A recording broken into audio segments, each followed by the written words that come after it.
ခမရတို့ကိုဒီနေရာမှာတွေ့ရတာအတော်ပဲမြင်းတကောင်ကိုဆွဲမိဖုန်ကြီးတစ်ပါးနဲ့လူနှစ်ယောက်ကိုဒီအနီးအနားမှာတွေ့မိကြသေးလားအေးမသိမီလို့ကွာဒါပေမဲ့မင်းရောက်လာတာနဲ့တော်တော်ပဲမင်းကငါတို့ပေါ်လာဆွဲလိုက်ပြီမျက်စိမှုထိုင်းရမယ်လာလိုက်ခဲ့ဟာဖြစ်ပါမလားမလုတ်ပါနဲ့ဗျာ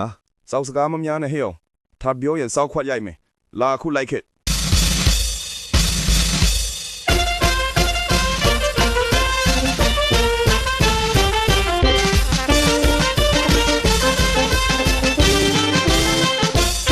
ခမရလိုပဲစဉ်းစားကြည့်ဗျာကင်းဆောင်နေတာကိုတနတ်မပေးပဲကိုတုံနဲ့ကိုဆောင်နဲ့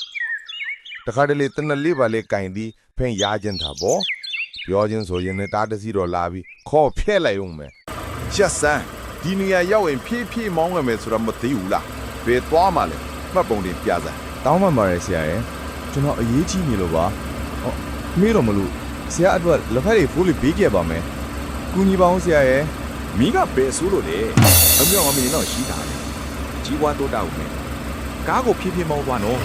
အေးဒီလိုအလိုက်တီးတဲ့ကောင်လေးရှိနေတော့လေဘဝကြီးကပျော်စရာကောင်းသားပဲ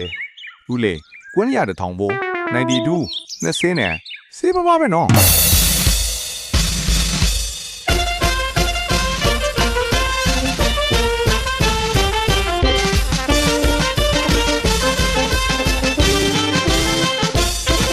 တေချာတန်းစီထားဟေ့ကောင်နဲ့မင်းတို့ရွှေ့မှရက်နေတာတက်ကြကြီးကွာ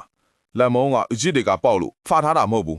နိုင်ငံတော်ကတန်းလို့ဖေးထားတာကွာစောက်ချိုးတွေကြည့်ပြင်းထားကြ မင်္ဂလာပါချစ်တို့ဒီနေ့ဝူခုံးအစင်တိုတယ်တက်ကြကြီးဖြစ်သွားပြီအသေးလေးလေးပေးခဲ့ကြပါအောင်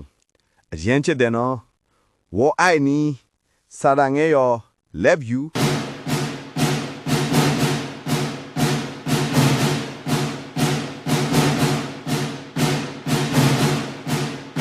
ကျုပ်တို့လိုချင်နေတဲ့မြို့ရိုးဗီဇာပြောင်းတဲ့ဤပညာတွေကျုပ်တို့ကိုပေးပါ